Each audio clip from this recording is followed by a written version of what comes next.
Hello, everybody. Thank you for tuning in to the PG Show, where we talk about all things college football. Today, we got to recap a little bit of the games that are coming up in Week 12, look at some recruiting stuff for the University of Oklahoma, and then we have Bedlam.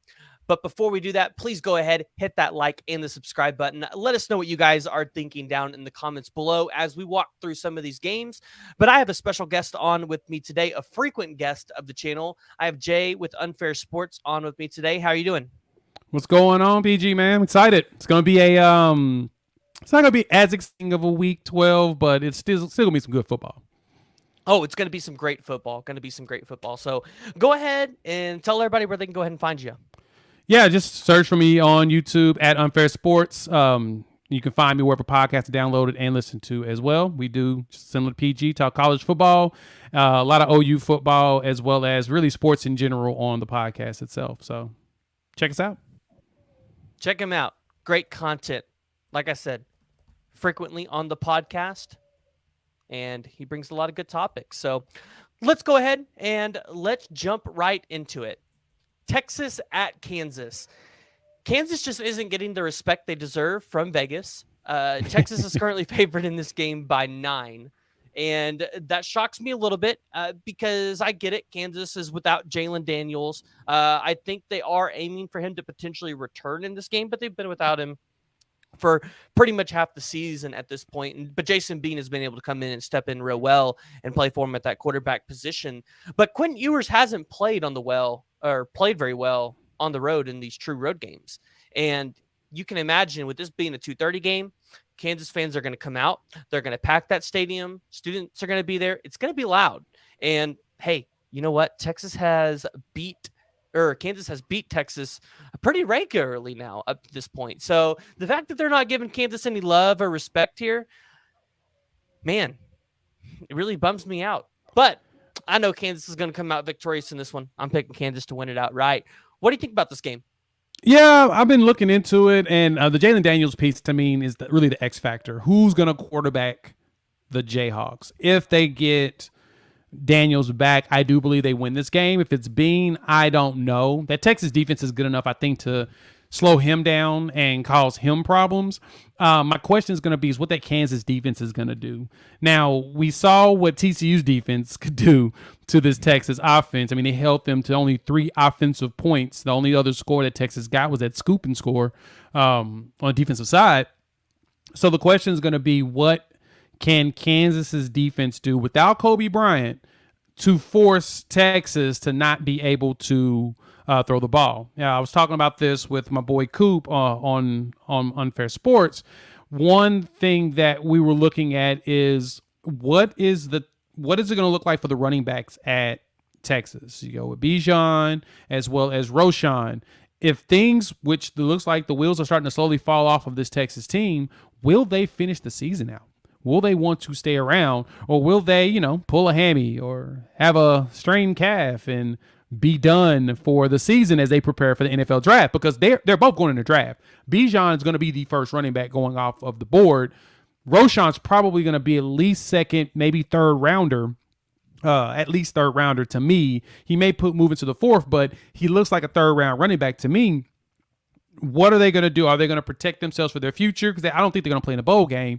But are they going to protect themselves for the future, or are they really going to go all out? I don't know. It doesn't feel like that's going to happen right in Texas. So, if anything, I'm going to say I think Kansas wins this game. It's a close one on which quarterback plays. If Jalen Daniels is out there and he's looking healthy, I think get him by not scoring a half. If not, Kansas can still pull it up close. But Texas has too much in the backfield to lose this game. Yeah, no, I agree with you with how good Texas's backfield is, but I feel like we thought that about them last year as well. They just this seems like to be their Kansas State for Oklahoma, right? Yeah. This seems to be like that team for them. The one thing that I will say is, is Kobe Bryant not playing in this game? Because I thought he was playing. I thought he's been playing.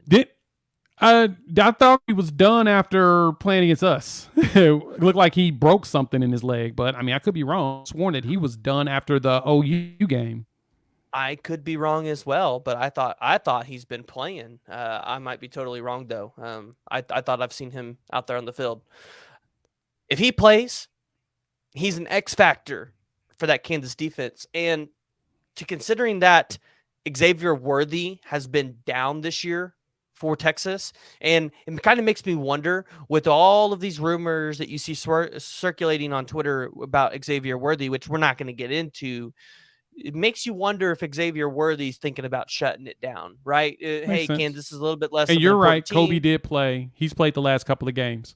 So Yeah. that makes it a lot different for Texas. I thought that he was done after the OU game, but I haven't really got a chance to watch the actual Kansas games. But it looks like Kobe's back out there. So Yeah, they've been on a skid. They lost TCU by 7 in a game where I think they should have won. And then, they come to Norman, they lose to Oklahoma, they lose to Baylor, but they get back on. They win against Oklahoma State, but then they have to go play a Texas Tech team that is getting better and on the rise. So they lose that game, but they're sitting bowl eligible. Their last home game of the season, senior night. I expect Kansas to come out guns blazing. The line is definitely way too high for Texas at -9. There's nothing that Texas has shown me this season to tell me that they're going to be able to go out there and cover that number against the Jayhawks, because the Jayhawks can go out there and score at will. And listen, with both of their quarterbacks being a dual threat option, it's going to be a problem for Texas. So, yeah, Texas was what, a 7-point favorite in that TCU game?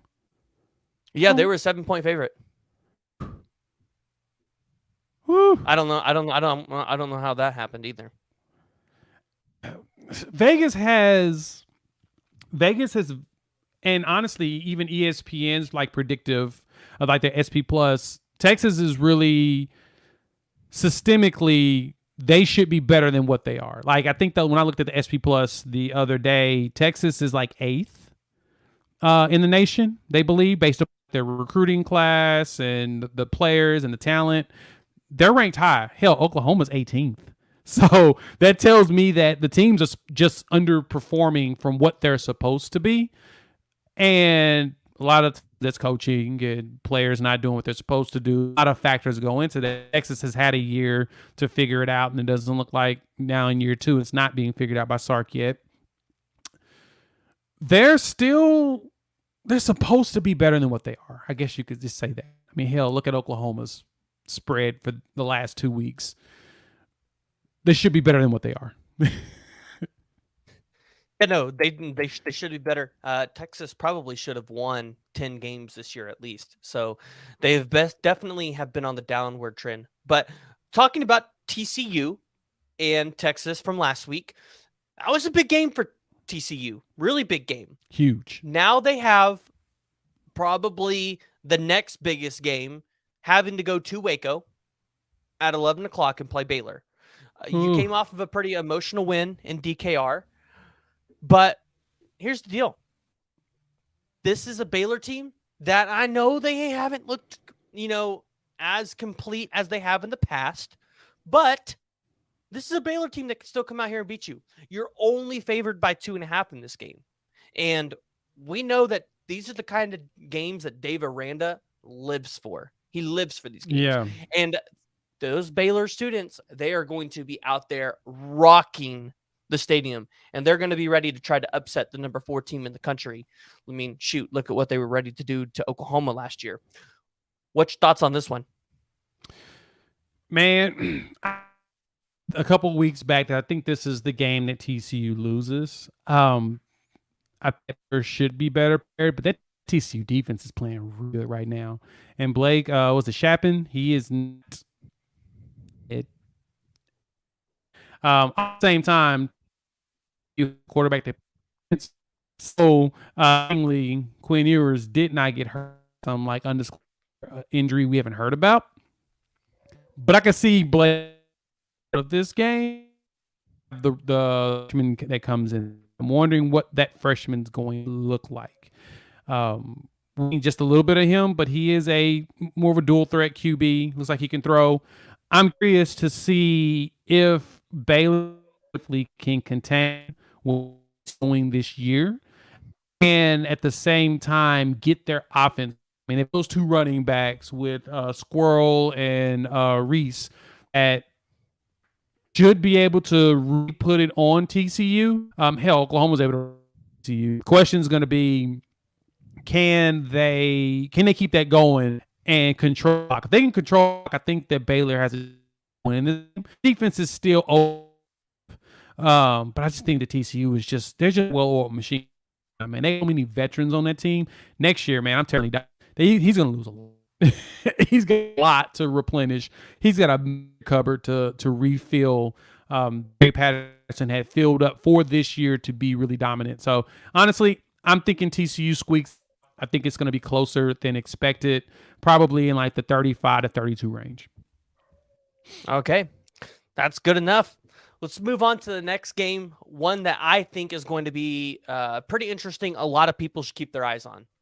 That's Michigan versus Illinois. So Illinois has one of the best defenses in the country, and they have one of the best running backs in the country in Chase Brown. However, Michigan can also tout the exact same thing, allowing only 232 yards a game, while Illinois is averaging 246. And they have Blake Corum. Very similar numbers when you look at this team outside of what they're scoring points per game. Definitely Michigan has the advantage at the quarterback with J.J. McCarthy, who I think is just more athletic than DeVito for Illinois. Now, you look at it and say, hey, DeVito has more yards, he has more completions, but I still think J.J. McCarthy has the higher upside here. But when you look at this running back battle that we're going to have between Chase Brown and Blake Corum, listen, right now, Chase Brown is being, I think, disrespected by the country by not being considered to be put into any type of Heisman conversations because he's having a stellar year. He's put up more yards than Blake Corum has. Now, he's had more carries. He has less touchdowns, but he's not being talked about as much. Here's the deal. Now, that's true. Yeah, this is a classic Big Ten game here. You're talking good defense, but it's going to be a lot of pound the ball. I mean, it's going to be tough to watch it sometimes. This is going to be a classic SEC game here in terms of just what we're going to see on the offensive side from both of these teams. Michigan's coming out hot. They're 10-0. They could be looking forward to that Ohio State game next week. So we got to keep our eyes on this. This could be an undefeated team that we have to put on upset alert, just like what we had with maybe TCU. Michigan is favored by 18 in this game. What's your thoughts here? Yeah, I saw that was that high of a. I think it's a very close game. Specifically, just like you said, they're both very tough run defenses, while also being heavy run offenses. And the Chase, he can make an. And his struggle is that he's pound back 1,400 yards this season, but only 7 touchdowns. Well, Blake Corum has like 1,300 yards and 17 touchdowns this season. 17 touchdowns at 1,300 rushing. So Blake's resume looks a lot better, even though the average yards per game isn't. They're about 10 yards. And so that Chase kind of struggles with his argument up there in the conversation. Just not enough. He's not breaking out. Muhammad Ibrahim has 18 touchdowns at 1,200 yards. And so that argument's going to come in. The question is what are you scoring? And that's what looks the best. Are you making touchdowns and all of that to really pad your numbers? But outside of that, it's classic Big Ten football up in the north. It's pound, run. Maybe a pass here or there once every 70 runs. So it's going to be close. I don't think this is going to, unless Illinois' defense hasn't been tested. I looking at their schedule, have they really been tested? Can we say that Illinois has been battle tested? I mean, they've lost 3 games in Indiana, and they shouldn't have. And then they've lost 2 straight with Michigan State as well as Purdue. I think even with those 2 losses, kind of tells me that they're a suspect than we have said much about. We've given them a lot more props than they probably should have. I'm going to go Michigan wins this game. Be a nail biter. Actually, to be honest, I think Michigan beats them like they've been. I don't think it's going to be that big of a blow. I think it's going to be a big win for them. I'd say probably 28 to like 10. But I think that Michigan pushes them around enough to get the W. Yeah, and we were talking about it before we hopped on stream in the green room, just so you guys are aware. Listen, I think Michigan has probably been one of the most consistent teams in all of college football this year. You definitely see in the Big Ten, Ohio State have the most upside. But when you look at it, Ohio State's up and down. Michigan, listen, you know what you're going to get every week with them. And they have proved it every single week, regardless of who they're playing. So that's something that I think is going to be interesting to keep an eye on. Again, looking forward to Ohio State next week. This could definitely be a game where you could see Michigan slip, or this could just be one where you see Michigan come out, dominate, and try to get ready for Ohio State. Next game up that we have is Utah at Oregon. So Oregon loses last week, completely crushes their hopes of potentially making it to the college football playoffs. But here's the deal. This game is still, I think, has big implications because you still have to try to figure out who's going to go play, as of right now, USC in that Pac-12 championship. Oregon's going to be without Bo Nix in this game. We hear that Ty Thompson is going to end up being the starter. He's the freshman. So this is going to be interesting to see how Ty Thompson is able to go ahead and lead this Oregon Ducks team. But here's the deal. Bo Nix has played really well for this team this year. I think a lot of people are overlooking how well he has played for the Ducks. And it's definitely not the Bo Nix that we saw at Auburn. He's thrown for 2,700 yards. He has a 73% completion percentage, which, my gosh, I'd take that here at Oklahoma. 24 touchdowns, 5 interceptions. Here's the thing that really impresses me with this Oregon team. Only 1 sack.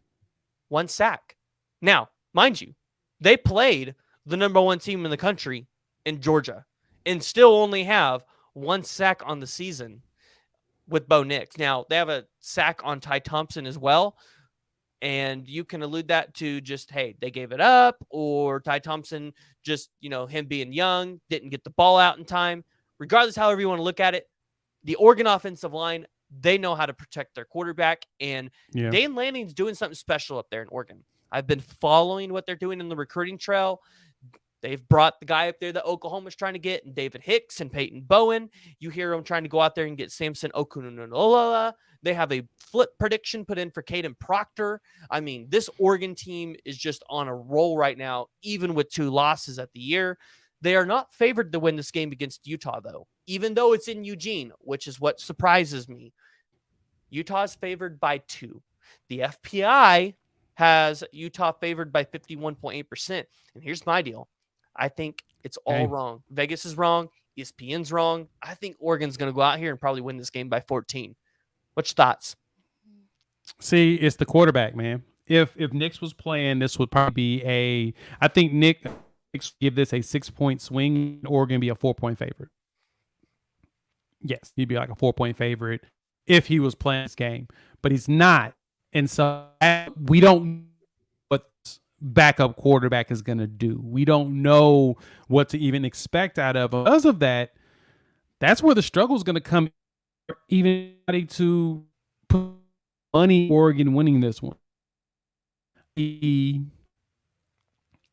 Oregon lose game, but Utah's really good. I think Oregon does win. I don't think they win it by 12 though. I don't think they win it by I think this is a game, and I think Oregon it out. Hopefully, they don't have their enforce overall. Like you said, has done a fantastic job. Something to remember comparing a lot of the first year coaches out there. He did a smart thing when he got Bo Nix. His offensive coordinator is Kenny. What's his last name? Dillingham. He was Bo Nix's offensive and quarterback coach at Auburn. So as he had freshman Bo Nix, and now he's got super senior Bo Nix, who is, he's known for being Bo Nix and having crazy years. You can see the maturity has hit, and then he got back the original guy that basically to mold him before he left when Gus Miles got himself basically fired. Them reuniting has helped Knicks look like a superstar. Because the biggest problem that Auburn had is just that probably that Gus Malzahn had his hands in everything a little too much than he should have. And he's flourishing. So mad props to the way Bo Nix is playing with his OC that brought him into Auburn. To me, that's going to be the most important thing. What the backup's going to look like. But I think Oregon should be able to pull this off. I give Oregon a win. I'll say 26-20. Just under a touchdown. Hey, you know what? It's a tough game. I love what the Pac-12 has brought us this year, and they're bringing us another great game this week. USC at UCLA. Here's the deal. We have talked about it. We have seen the memes, and UCLA has had a hard time packing their stadium this year. Really hard time. And I get it. It's the Rose Bowl. Hard time to get up there. But listen, they have a sold-out crowd this week. 16,500 students have bought tickets for this game, the largest student section in UCLA football history. They are trying to make it hard on Lincoln Riley and Caleb Williams. Here's the deal. I don't really think this impacts them too much because Caleb Williams had to play in, I think, one of the loudest and hardest rivalries of all time last year in Texas. And then he had to go play at Stillwater, which was rocking last year. Completely rocking. Yeah, it was. Yeah. You know, USC right now, they're only favored by 2.5. And I really like what Chip Kelly's doing with the UCLA Bruins. And I love what they have in Charbonnet as a running back. And even though USC has lost Travis Dye, I still think USC is going to be able to get the job done. I still think USC probably wins this by 10 or 14 points. I think they just have too much firepower for UCLA. This is going to be the best offense that UCLA has seen all season. And we've seen UCLA stumble earlier in the season against number 10 Oregon when they lost 45-30. We've seen USC struggle at times against some lower tier teams, but it's what we see from a typical Lincoln Riley team, right? Yeah, no. Picks it up right towards the end. What's your thoughts here on this one? Because to me, it seems simple. Pick USC, pick the team to go out there and win it by 14, pick them to go to the Pac-12 championship because this Alex Grinch defense fits really well in the Pac-12. So is Addison's going to be playing in this game, right? Didn't they say that he'll be returning? Yes. That's what I thought. And so you'll have a wide receiver. You have your wide receiver that you desperately need. I'm not sure how healthy he is, but you're going to need him. Austin Jones is going to run as well as freshman Raleek Brown should see some time. And Raleek Brown is pretty solid. I think that he could be special out there. But like you mentioned, I've been to the Rose Bowl once. I went to the OU Georgia game.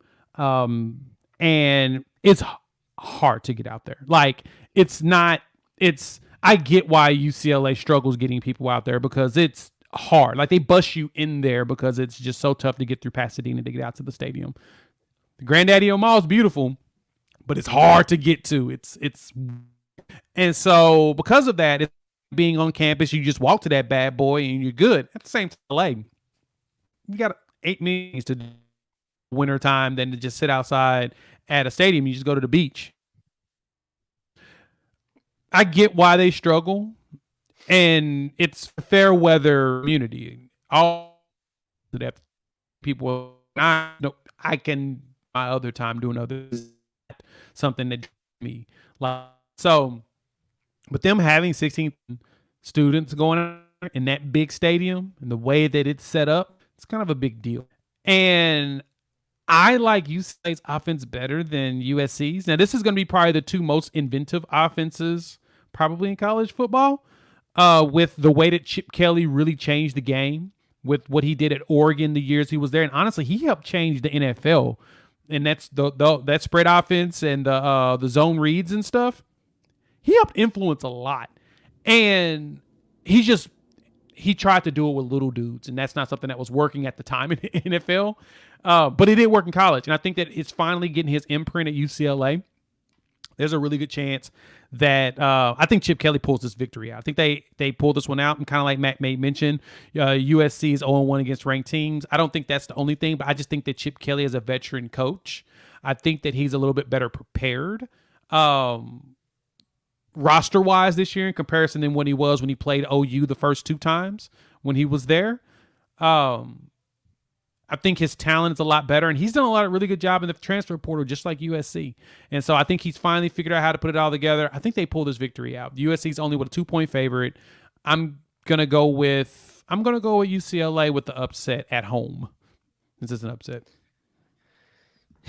Yeah, I guess you can call it an upset, even though they're playing at home. Listen, I like what you said about the two inventive offenses. It's going to be awesome to see Chip Kelly versus Lincoln Riley, the two offensive minds that have kind of really just boosted college football. Because really, I think Chip Kelly was the one that really got a head start on this at Oregon, because that Oregon team that Oregon team and Marcus Mariota was real good. So it's going to be interesting to see how this game is. I think it's definitely one of the more intriguing ones that is going to be happening during Bedlam. So unfortunately, I will have to try to keep an eye on this one on my phone. Talking about Bedlam, before we get into it, we have to talk about the huge recruiting weekend that we have in store for the Sooners. So you expected this.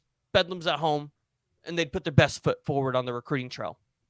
Not only do they have 5-star defensive line David Hicks attending this weekend, but they've got some other pretty big targets in 2024 attending as well that I think everybody needs to be keeping their eyes on. So I'm going to quickly run through this list, and we're going to talk about it on who we think they can realistically land and finish in 2023. And then I'll just give a quick rundown of 2024 before we move into Bedlam. So they've got David Hicks, Damian Sanford, and Ashton Sanders all on official visits. Obviously, crazy. Damian Sanford and David Hicks That's crazy are Texas A&M commits. And you have the feeling that if you can get Sanford, you've got Hicks on lock. Like, listen, OU's already got Hicks like this. So now you just need to get Damian Sanford in. If you can pull him in, you're going to be good. And that fixes the void of Colton Vasek and that loss. But you have pretty much the entire class attending at this moment, right? You have PJ Adebore, you have Jackson Arnold, you have Caden Green, Heath Ozida, Jacoby Johnson, Dalen Smothers, Eric McCarty, Kendall Doby, who is a OU offer, Taylor Wine, who is an OU offer, and then you have the 3-star defensive back Devin Robinson, and then you have, of course, the man of the hour, the one everybody likes to talk about, 5-star safety Peyton Boeing, who is currently an OU offer and Notre Dame commit. That's who they're pulling in 2023.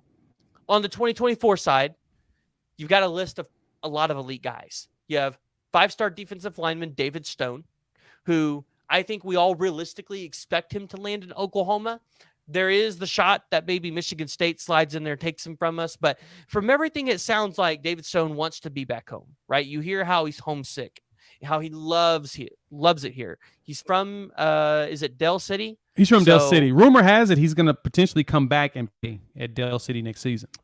That would be interesting. If that happens, I think OU's pretty much got this on lock. It would be ours to lose at that point, which I think we're still there. You got 4-star defensive back Eli Bowen, 4-star defensive lineman Nigel Smith, who by the end of the 2024 cycle, Nigel Smith's going to be a top 25 player. So mark that down here.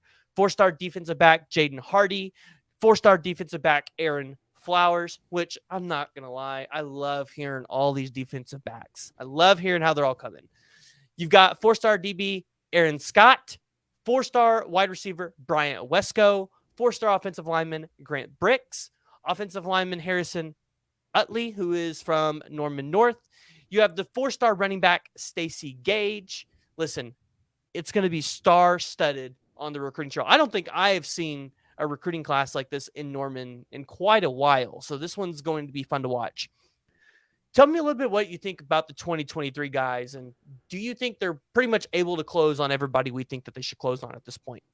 So reading what some of the insiders are saying and the staffers for like 24/7 as well as and stuff, they're expecting like popular wine commit, as well as like an Ashton Sanders. That will be good. Getting some more defensive linemen in. And because if you notice, like you said, pay attention to the type of players that they're trying to bring in. They focused on line and line on both sides, O and D line heavily, but especially on the D line and everything going back. This is going to be a heavy defensive class, which is really what we need, because we need to not only get depth, but replenish players that are about to leave.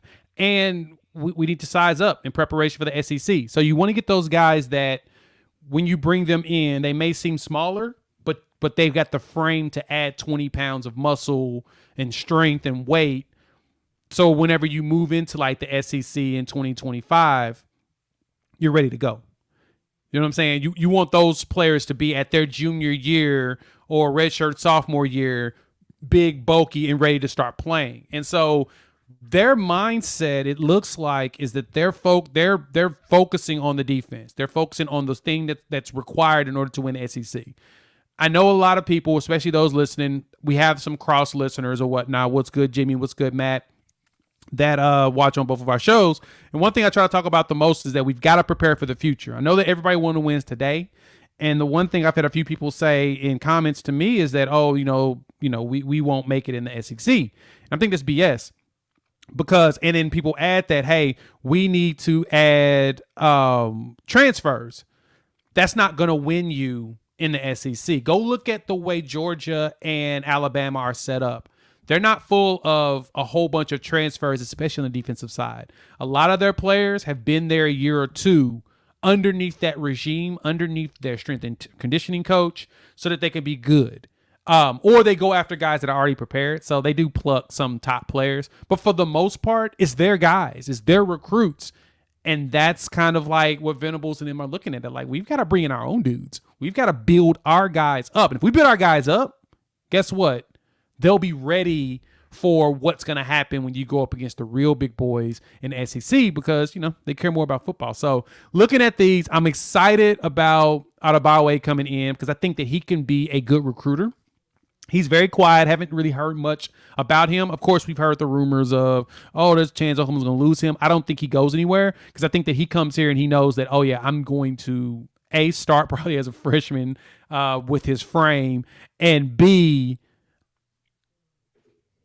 it's my team and I want to turn this around. And it makes him look good as a player to be able to do that. And so having him there to talk with like Hicks and be like, hey, man, we can bookend this on the edge and do it.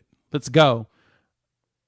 That's something that's kind of gotten me excited. And seeing that it's so many players that's on the actual class today. Now, in some cases, people are saying that they think Hicks and Sanford are like infiltrating the recruiting class to steal them away to Texas A&M. I don't think that's the case. Or even to Oregon. I don't think that's the case. I think that there's a very good chance that we could talk them into coming. And then Ashton Sanders, I really do hope he commits, because I think Sanders would be a beast in the middle at 270. He has the frame to go up to closer to 3. Yeah, that's what you need if you want to run this 3-3-5. You got to have a guy that can take up space in the offensive line, and require 2 O linemen to guard them, so that those edges and that linebacker and that cheetah can do their job. So I'm amped about that. I'm hoping Ashton Sanders, if any of them, I hope he's the one that commits. Like, I love the idea of Hicks and Sanford, but I don't think Hicks makes a change until the All-American game. Yeah. Which was his original date. Yeah. He's either going to make his commitment at that time, or he's going to do it on National Signing Day, or hey, even maybe early National Signing Day. I don't know. Early signing day. I don't expect a whole lot of people to just come out and commit to us right away. I think you might see Taylor Wine or Ashton Sanders, maybe even both of those guys, commit after this weekend. But as far as some of the bigger guys like Peyton Bowen or David Hicks or Damian Sanford, I think we're probably still at least a month out from those. If anything, it's going to be a silent commitment, which I think we've had from David Hicks this entire time, and this has kind of all been a show. But let's talk about the 2024 recruits, because this is a class I am extremely excited for. And I've done my predictions. I've went through this class multiple times up and down it and realistically looked at who we could go out there and get. And right now I have us sitting at 21 commitments. 21 commitments. And that's with the composite score as it sits right now of 294. And that's with Nigel Smith not even being a 5-star. So I've asked for OU to land 4 5-stars. KJ Bolden, David Stone, Ryan Wingo, and Williams. I'm going to say his name wrong. It's Winari. He is the Lee Summit North kid, the edge rusher. Listen, OU is going to go out there and they're going to have a field day. The question is, which 2024 guy is going to be the first to commit here? Because the clock's ticking. Somebody's got to do it eventually. And I think when you start to see some of those commitments fall for Oklahoma in 2024, it's going to kind of be like what it was in the summer of this year. You're going to see kind of a bunch of them flow in all at once, and then you're going to kind of see a slow period, and then you'll see another, a big period of them kind of pick back up, because you're going to have those leaders that want to get into this class. You're hearing a lot of stuff about Peyton Pierce, and you're hearing a lot about Michael Hawkins. I think we're going to get Michael Hawkins' decision here pretty quickly after we get the DJ Lagway decision. Now, and Stacey Gage as well. So yeah, that they kind of seem like they come as a package deal. Yeah. So I think DJ Lagway commits to Florida. I think that's where he's going to go.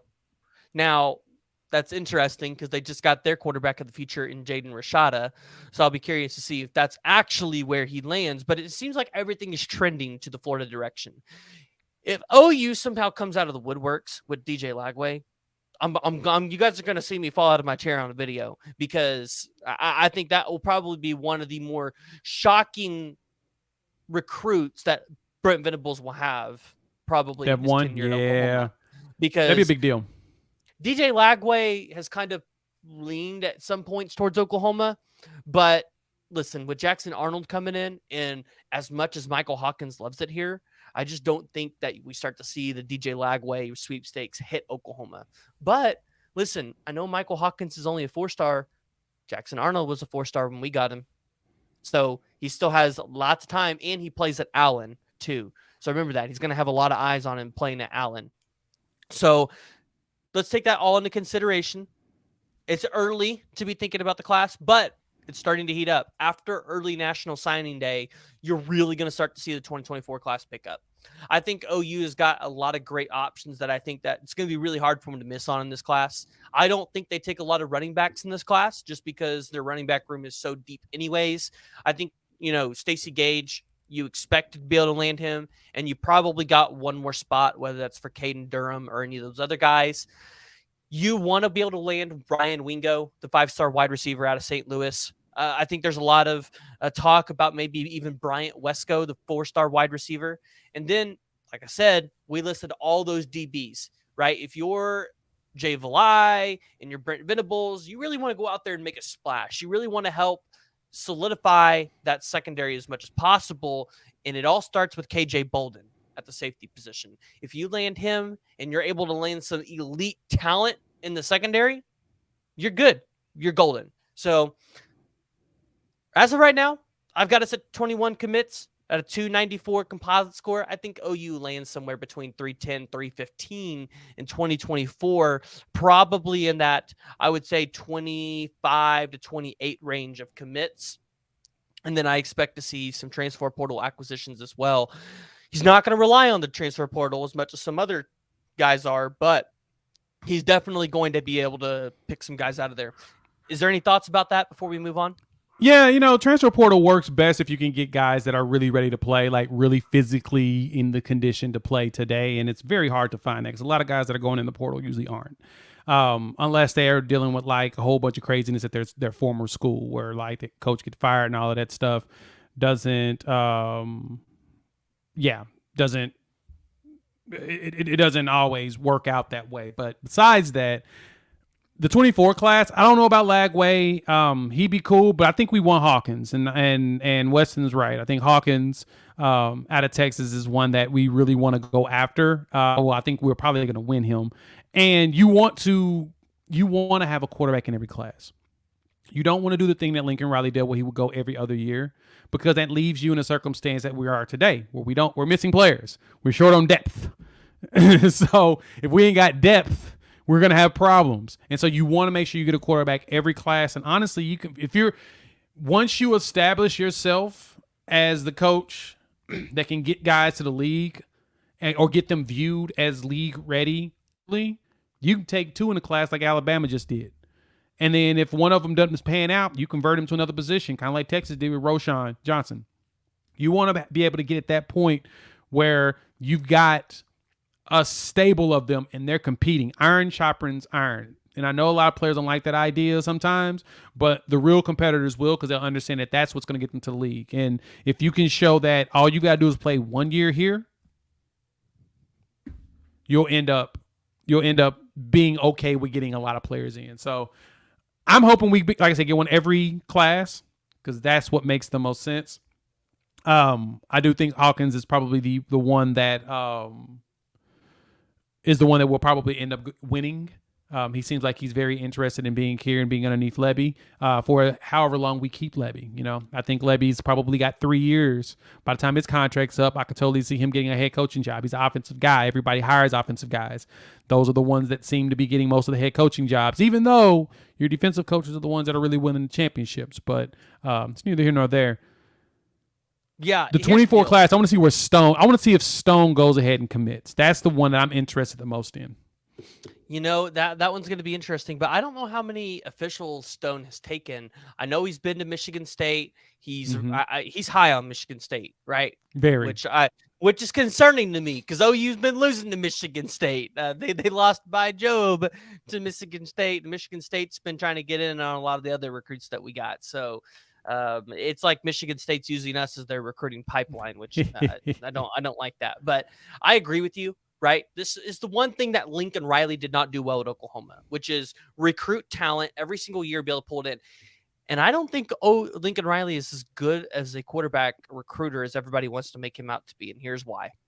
Who is his best recruit at the quarterback position? Caleb Williams. Caleb Williams. Yeah. Outside of that, it's Rattler, and Rattler hasn't really done much. And he went in there and he tried to get a Trevor Lawrence. He went out there and tried to get a Bryce Young, a Quinn Ewers, a Brock Vandegrift. Did you notice? Well, he had Brock. Brock decommitted and went to Georgia, and we see what he's doing now at Georgia. He's not even playing. He couldn't close it. That's concerning. Well, I mean, I think the Brock piece was one of those that they didn't mind losing. But at the same time, like I mentioned, that was the way, not to talk too much about the old regime, is that he always skipped years with quarterbacks. And that's where you end up with zero depth. But we're not even seeing Brock Vandegrift play now. That's concerning if he wasn't able to beat out Stetson Bennett, who was a walk-on. Like, they let Justin Fields leave, who in the NFL now, and he's looking good because he's got a coach that actually knows how to let him cook. And JT Daniels, who was not very good, and we are learning more and more every year that he wasn't good, even coming in to the game. But Vandegrift, he hasn't played, and that's honestly disappointing to me. I figured he was going to be a redshirt freshman starter, like he's one of those guys, like a Drake May. Like that's who I would like. That's a player. I'm hoping that's what Jackson Arnold becomes. Walks in and throws for 4,000 yards as a redshirt freshman. That would be beautiful, but. Got to see what that comes from, but he might get an opportunity to do it as a true freshman. I don't know. I don't know. I'm telling you, it's going to be really hard, especially after the Caleb Williams debacle, which, we saw him play well in the spring. And then, honestly, he could have beat out Spencer Rattler at that job, probably did a better job throughout the season. But I think there is a shot where if Jackson Arnold comes in here and just completely shows up Dylan Gabriel and is able to run Lebby's offense. And mind you, the offense that Lebby runs and what they run at Denton Guyer is a very similar type of offensive scheme. So, yeah, it's complicated, but Arnold might be able to come in here and pick it right up. So if Arnold comes in here, picks it right up, he looks really good throughout the spring and the summer. We could really be talking about Dylan Gabriel not being the starting quarterback for Oklahoma next year and him being the backup to Jackson Arnold. Now, I know that's going to be hard for Lebby to do that to his guy, but if it's what is best for the program, you have to do it at this point, especially with the lackluster quarterback play that we've had this year. I think that when you say lackluster, I'm gonna say, we've watched touchdowns get dropped. So I'll just leave it at that. I think another year in everything, bringing in a new regime like this, it usually takes you about a year to fully go in. Look at what Josh Heupel did at Tennessee. He changed the entire offense. He had Joe Milton starting, put in Hendon Hooker. Hendon did okay for the rest of the year. Then he walks in this year and they've only lost one game. I will always refer back to Tennessee because they had a massive exodus of players and they had depth issues Heupel's first year. He lucked out and be able to finish 7-5. That's and fight in a lot of games, which we've lost a lot of games close. Only game we didn't lose close, of course, was Texas because we didn't have a quarterback at the time. And so we'll have to see what it looks like next season going into it. I mean, hell, you don't know. Dylan Gabriel could go out there and throw for 4,500 yards like Jalen Hurts did, and then you're gonna be like, well, you kind of gotta leave the guy out there. He's out there cooking. He's cooking. So I think that there's a lack of trust between all three, between the quarterback, the wide receivers, and the coach. And I think all three of them don't trust each other yet. And it's something that's going to have to just build. But if Jackson Arnold does walk in there and become a world beater, there's a great chance you'll see him on the field. Listen, and I don't have a problem with that either. I'm kind of curious to where that leaves Nick Evers, which I think that he was purposely brought in to take a year to build his body and then go out and play. He's bigger, strong. Now he's stronger. I just want to see what he's. I'm wondering if he's going to get the opportunity to go out there and cook too, because especially since he's had a year in the books. We could be talking about a situation where, it's Evers and Arnold are right there, neck and neck, and you've got Evers take the step next year, starting quarterback. Arnold and Dylan Gabriel fight it out for 2, and maybe you just redshirt Arnold throughout the season and only pull his red shirt if, Evers goes out for the season and you have Gabriel and you need another backup quarterback, right? Right. That's what I said. Before we move into Bedlam, I see technical technicians' comments in here about Peyton Bowen, and listen, I want to go ahead and put this out there. There is a reason why the Crimson and Cream NIL Collective has put this initiative out there when they did it, because we know that NIL is important to not Peyton Bowen, but Peyton Bowen's family, which is why he's at Notre Dame, and not that we need to just be going after guys because of the NIL factor. But you know what? It helps to be able to say, hey, listen, you can come to Oklahoma and you'll be able to take care of your families and take care of yourself while you're here, right? So here's you a bag. And you're not only going to do that, you're coming to an elite program and you're going to get developed and go to the league. Peyton Bowen's going to end up a Sooner.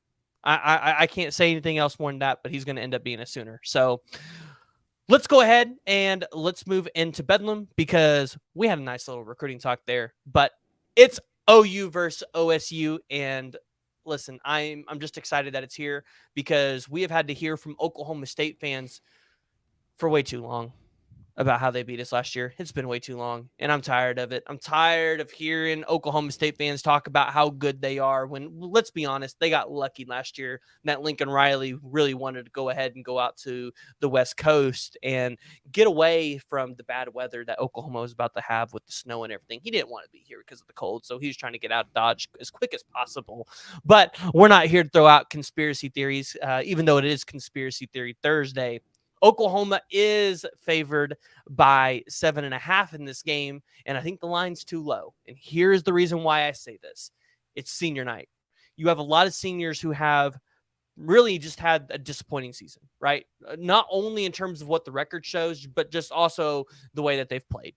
You've got guys that are going to go to the NFL and guys that are graduating out that might not have a shot in the league. They want to finish strong. They don't want their legacy at Oklahoma to be that we lost to Oklahoma State twice. And so because of that, I think you're going to see a very inspired Oklahoma defense and Oklahoma team. Here's the other thing.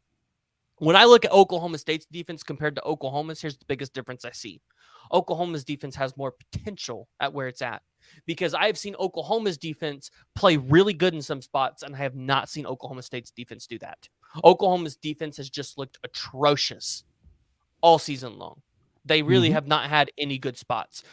However, Oklahoma's defense, you can say they've had good spots. And so that's kind of where I think this is going to end up landing. Right now, they have the over-under for this game at 66. I think it's going to be the over. But I think realistically, OU probably puts up 50 in this game. And I don't know if Oklahoma State gets probably more than 17 to 24 in that range. Oklahoma State could be probably anywhere in that 50 to 60 range. I think this is going to be a shootout.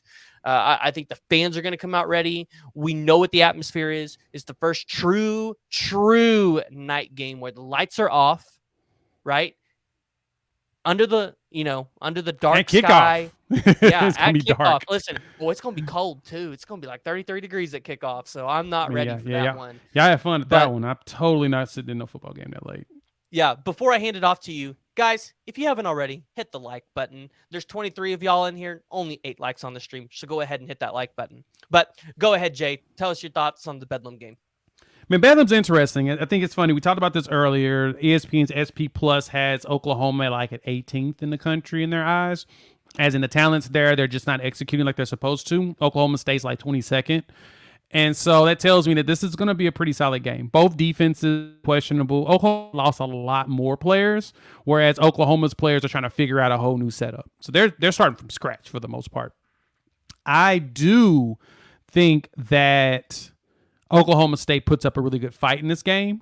I'm curious to see what the quarterback situation is for them. I know Spencer Sanders came back in the second half of the last game win, but I'm kind of curious to how banged up he is. And if we get him, which the one thing we are doing a very good job of is getting tackles for the loss, there's a good chance that we're going to get at least 2 good hits on Sanders when he's trying to potentially scramble. I'm wondering what that quarterback situation looks like for them going into this game. Now, of course, Gundy's going to keep it close to the vest. He's not going to say much. I say that it's going to be a shootout as well. I think it stays in the 30s, though. I think this is going to be closer to the Baylor game. Because the one thing that helps Oklahoma in this one is that Oklahoma does not have a good run game whatsoever. And Oklahoma State's defensive run game, defense against the run is not that great either. Oklahoma is the best runner in conference. And so they're going to throw. Eric Gray's probably going to get another 150 game this week like he's been. So he's been our consistent player out there. But with the weather conditions, it's not wet. I think Dylan Gabriel goes out there and cooks with Marvin Mims. I think Mims gets out. I think Farouk shows up. We might even get a Theo Weiss showing. I would love to get some deep passes to Weiss and Farouk. I want Farouk out there playing the Peter Ward, Santana Moss role. I want them out in open space doing their own thing. I'm hoping that we can figure out how to maneuver the offense around with the short quarterback and make it to where we can do that. But I digress. It's going to be in the 30s. I think it's 38-35 in the Baylor game. I think Oklahoma wins it on a late go.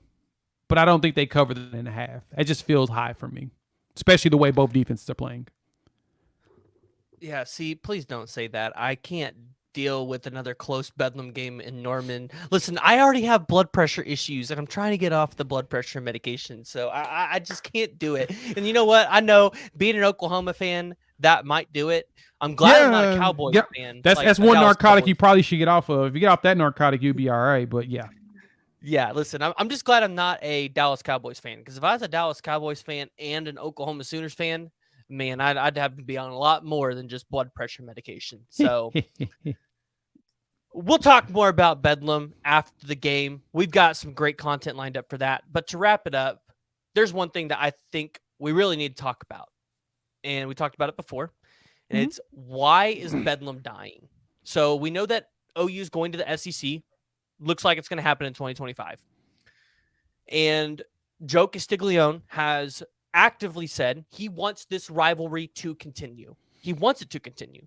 It looks like it's all on Oklahoma State at this point. Now, everybody might have their own thoughts about that, but listen, Joe Castiglione is not one to shy away from scheduling good games.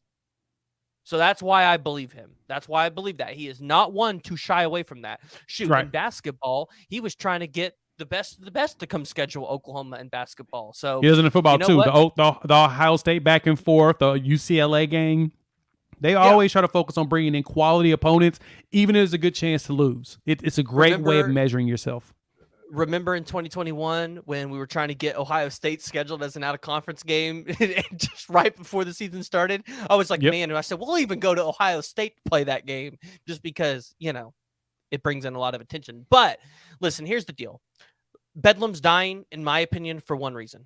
Oklahoma State doesn't want to get rid of the game that they have to pay somebody to get the free win. And it simply comes down to that.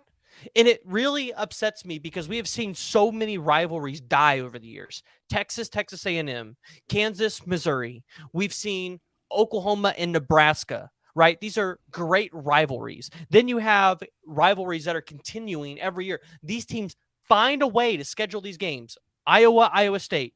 Georgia Tech goes out there and plays Georgia every year and gets mollywopped every single year. Every year. But yet they continue to try to play that game. Clemson, South Carolina, Florida, Florida State, Notre Dame, USC. There is no reason why Oklahoma State and Oklahoma cannot continue when we go to the SEC. Schedule it during rivalry week. Have yourself a headliner.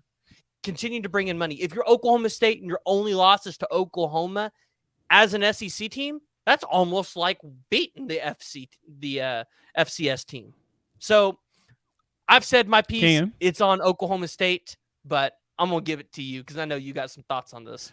Yeah, it's the problem is that Oklahoma State also has a protected rivalry that they play every single year too with Tulsa. So the Tulsa game has been out and Tulsa scheduled all the way through 31. That's one, of course, they cannot get out of. They will continue to do that. It's kind of like a relationship that they have going against each other. It is on Oklahoma State, but Oklahoma State's booked up, especially because the Big 12 is going to 12 teams next season. They'll have 14 teams next year, including Texas and Oklahoma. They'll have 12 going forward, and there's no space on Oklahoma State's schedule. They have Oregon on their calendar. They've got Arkansas. They have Alabama on their schedule in 28 and 29. So I get that it's definitely on Oklahoma State, but everybody's got that one cupcake game. They have their one cupcake. They're just not going to get rid of, they're not going to get rid of the Tulsa one because, like I said, it's a protected one that they've always had. That one cupcake game, Oklahoma's going to have it too. And so it just does not line up right for them to bring it back unless they go and do it in 2030. Then at that point, we can probably see Bedlam come back. But I get where Oklahoma State's from. It's like, look, y'all leaving. Y'all were already on our schedule. Now we can't. That Oregon game, that home and home against Oregon, it's going to be Oklahoma State. They need games like that. They don't have very many of those. They need that. The Arkansas one, it's kind of big. They're playing. I'm not going to know anybody for that one. It's a home and home. The only game that they're putting money back for is South Dakota State, first week of the season. And I know Oklahoma don't want to play that game. You know what I'm saying? Not week 0. Nobody wants to play week 0. Everybody hates playing week 0. And so, or even just the Friday before the season starts. And so I totally get you. It is on Oklahoma State. It's just that their schedule does not have for where Oklahoma's did. It did at one point, especially when they had to get rid of all of their SEC games because the second game was in whenever they're actually in the SEC. Like game 1 would happen this week. The next 2 years, game 2 wouldn't happen until like 4 or 5 years down the line with like Georgia and Tennessee. And it doesn't line up well with the way the SEC is going to do stuff because they're going to already have home and homes potentially. So, yeah, it's just unfortunate. Like Oklahoma's going to get some cupcakes in 23 with Arkansas State and SMU and Tulsa. So they get 3 of them next year for the most part, similar to this year. But it's the biggest thing is, I mean, you're right. Iowa and Iowa State just renewed theirs to 2027, but they've always had that space open. So it's already there. Both teams really don't have any openings up until 2030. At that point, hopefully they'll renegotiate and bring it back. But if Oklahoma decides to be petty like Texas was with A&M and say, we don't want to play out ever again, just won't. We'll just have to see you in the playoffs. Good luck. Listen, I don't know why we would, because if you have to win every 7 years and then take a loss, if I'm Oklahoma, I'm taking that bet. Yeah. I'm taking the 7 wins and every 7 years you'll lose 1 game. Yeah, I'm curious to how long Gundy's going to be there, though, at the same time.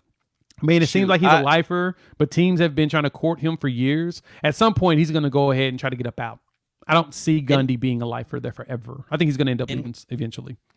Interesting. He could take, I think there's a couple jobs he could go after. If Dabo goes to Alabama when Nick Saban retires. Yeah, Clemson is their job. Yep. Clemson is an option. I'm surprised Texas hasn't offered him at this point. Oh, they won't.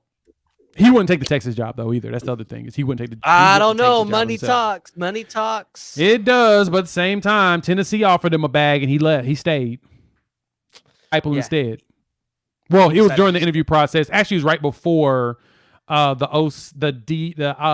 athletic director left UCF to come to Tennessee when they forced the other one out that came from Kansas State, and he was going to bring Greg Schiano back, which that would have been an awful hire. So glad Schiano did not go to Tennessee. But Gundy was in the conversations with that AD. I think it's Curry is his last name.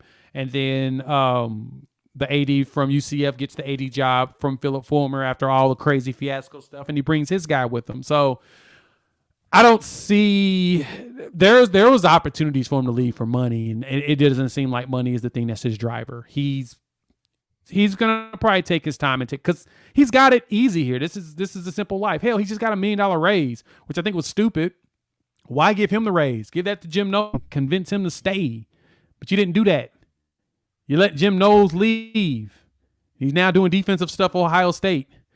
It's not a good thing. That's not a coach you wanted to leave. You wanted to keep him. So now Matt made a good question. The A&M job. I could, if they found a way to fire Jimbo Fisher with cause, I could totally see A&M going after him. Totally. But they're not going to find a way. Yeah, Jimmy. Yeah, I was literally thinking about this. I'm literally thinking about this. It's like, no, he's not taking it because he's a man and he's over 40. He's over 40. Good point. There's no way that, like I said, there's no way that A&M gets rid of Fisher. Costs too much. But outside of that, Bedlam, I think, will come back in a future iteration. It's just going to be gone for like 5 years. You know what? Maybe Oklahoma State for 2 or 3 years needs to just lose a bunch of money for not having that rivalry. And then maybe they'll be like, all right, we'll figure it out. Yeah, maybe. Put enough money out there for it. Be a good idea. Put enough money out there.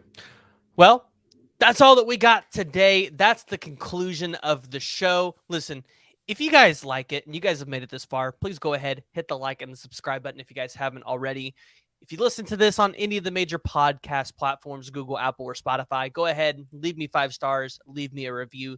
Jay, to wrap it up, go ahead, tell everybody where they can find you and leave them off with a good somber message before Bedlam. Oh, yeah. You know where to find me. Unfair Sports. We are on YouTube. Drop content all the time. We'll be ramping up like crazy starting Thanksgiving week, especially because of all the recruiting stuff that's going on. Got to keep up with that because that is the stuff that you guys like. And if you want to listen to the podcast where I talk about other sports and NFL and NBA, find that wherever podcasts are downloaded and listen to. I will have a Sooner-specific podcast on that same channel in the future. Expect that probably around early signing day. And it'll be only about Sooner sports. So it'll be a combination of that one and then my Unfair Sports one. But it'll be on the same channel. Check that out. And while you're there, give us 5 stars. You think you deserve it. Just go ahead and give us 5 anyway and gift it. Bedlam, be prepared. It's going to be great. If you do go to that game, please be loud, be proud, regardless of the outcome. Regardless. And I say that specifically because you're going to have so many requests. Show them that you're going to love them in the good times and the bad. That's how you attract people. If they feel comfortable that, you know what, if we're not having our best day, still going to ride with us, especially because they'll be young and it's going to take them about 2 years to really dominate. That's what they're building for. Show them that we're there to build with them. That's it.